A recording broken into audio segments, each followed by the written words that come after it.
녹색정의당 선대위 대변으로 임명된 비례대표 후보 4번 권영국입니다. 오늘 제게는 녹색정의당 선대위 대변으로서 첫 브리핑이기도 합니다. 오늘 첫 브리핑으로 선택한 주제는 바로 쿠팡 16,450명에 대한 블랙리스트에 대한 것입니다. 윤석열 정권은 왜 쿠팡 블랙리스트 범죄 행위에 대해서 방관하고 있습니까? 지난 2월 13일 쿠팡이 2017년 이래로 16,450명에 대해 블랙리스트를 작성하여 운영해 왔음이 MBC 보도를 통해서 세상에 폭로되었습니다. 범죄의 심각성을 고려하여 지난 2월 19일 쿠팡 대책 이동 71개 단체는 블랙기업 쿠팡을 근로기준법 위반, 부당노동행위, 개인정보보호법 위반 등으로 서울고용노동청과 서울송파경찰서에 고발한 바 있습니다. 아울러 같은 날 공공운수노조 전국물류센터 지부는 서울고용노동청에 특별근로감독 신청서를 접수하고 신속한 수사와 감독을 요청했습니다. 전산상으로 운영되는 블랙리스트의 특성을 고려할 때 증거인멸 가능성이 언제나 상존하고 있습니다. 그런데 윤석열 정권과 고용노동부와 경찰은 고발장과 특별근로감독 신청서를 접수한 지 한 달이 다 되도록 다시 하겠습니다.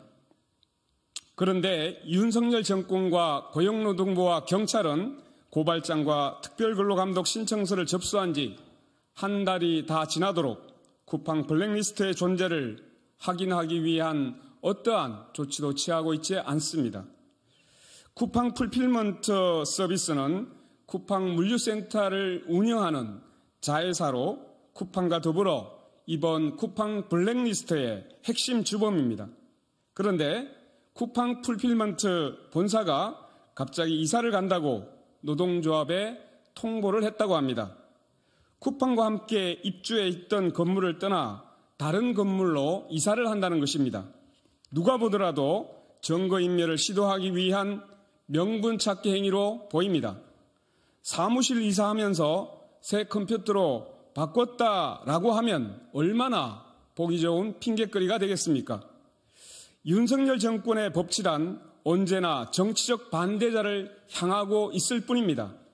민생을 위한 법 집행을 외면하고 있습니다.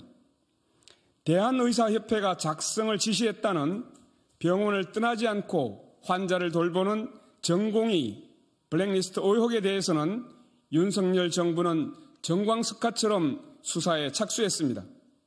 그리고 곧바로 의협회관의 비대위 사무실 압수수색을 진행한 바 있습니다. 그런데 쿠팡 블랙리스트도 같은 블랙리스트 아닙니까? 같은 범죄 행위가 아닙니까? 어떻게 이렇게도 윤석열 정권의 수사 대응이 다를 수 있단 말입니까? 환자의 생명을 지키기 위해 병원 현장을 지키는 의사들은 마땅히 블랙리스트로부터 보호받아야 합니다.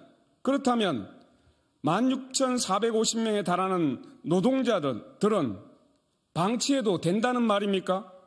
의협은 블랙리스트 문건을 허위문서 조작이라고 주장했습니다. 쿠팡도 허위 조작된 출처 불명의 문서라고 강변하고 있습니다. 녹색정의당은 윤석열 정부에 다시 한번 촉구합니다.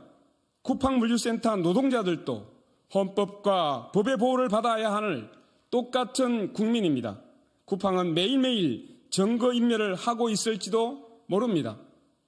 윤석열 정부와 사법당국은 쿠팡이 블랙리스트에 대해 지금 즉시 압수수색 등을 동반한 특별근로감독과 강제수사에 나설 것을 강력히 촉구하는 바입니다. 고맙습니다.